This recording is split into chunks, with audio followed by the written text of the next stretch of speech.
اے بیت لحم یہودا کے علاقے، تو یہودا کے حاکموں میں ہرگز سب سے چھوٹا نہیں، کیونکہ تجھ میں سے ایک سردار نکلے گا جو میری امت اسرائیل کی گلابانی کرے گا۔ خداوند کی زندہ اور پاک کلام میں سے متی، اس کا دوسرا باب۔ جب یسوع ہیرودس بادشاہ کے زمانہ میں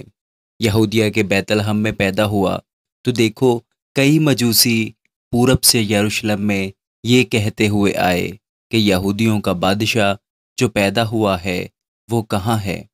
کیونکہ پورب میں ہم اس کا ستارہ دیکھ کر ہم اسے سجدہ کرنے آئے ہیں۔ یہ سن کر ہیرودس بادشاہ اور اس کے ساتھ یروشلم کے سب لوگ گھبرا گئے، اور اس نے قوم کے سب سردار کاہنوں اور فقیہوں کو جمع کر کے ان سے پوچھا کہ مسیح کی پیدائش کہاں ہونی چاہیے۔ انہوں نے اس سے کہا، یہودیہ کے بیت لحم میں، کیونکہ نبی کی معرفت یوں لکھا گیا ہے کہ اے بیت لحم یہودا کے علاقے، تو یہودا کے حاکموں میں ہرگز سب سے چھوٹا نہیں، کیونکہ تجھ میں سے ایک سردار نکلے گا جو میری امت اسرائیل کی گلابانی کرے گا۔ اس پر ہیرودس نے مجوسیوں کو چپکے سے بلا کر ان سے تحقیق کی کہ وہ ستارہ کس وقت دکھائی دیا تھا، اور یہ کہہ کر انہیں بیت لحم کو بھیجا کہ جا کر اس بچے کی بابت ٹھیک ٹھیک دریافت کرو، اور جب وہ ملے تو مجھے خبر دو تاکہ میں بھی آ کر اسے سجدہ کروں۔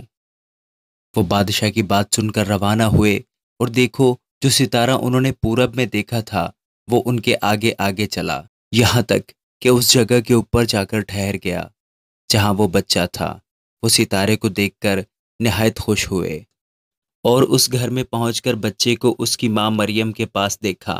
اور اس کے آگے گر کر سجدہ کیا، اور اپنے ڈبے کھول کر سونا اور لبان اور مرغ کو نظر کیا، اور ہیرودس کے پاس پھر نہ جانے کی ہدایت خواب میں پا کر دوسری راہ سے اپنے ملک کو روانہ ہوئے۔ جب وہ روانہ ہوئے تو دیکھو خداوند کے فرشتہ نے یوسف کو خواب میں دکھائی دے کر کہا، اٹھ، بچے اور اس کی ماں کو ساتھ لے کر مصر کو بھاگ جا، اور جب تک میں تجھ سے نہ کہوں وہیں رہنا، کیونکہ ہیرودس اس بچے کو تلاش کرنے کو ہے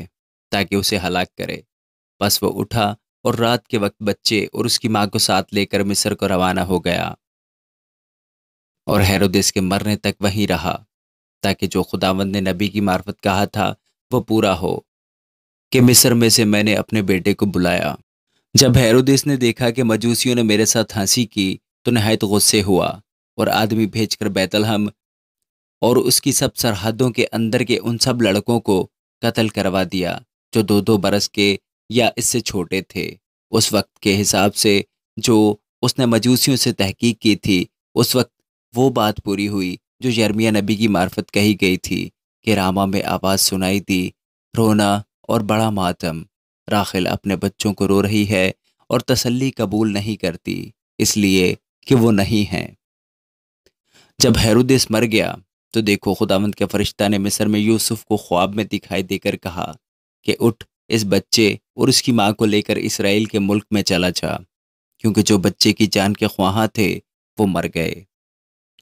پس وہ اٹھا اور بچے اور اس کی ماں کو ساتھ لے کر اسرائیل کے ملک میں آ گیا،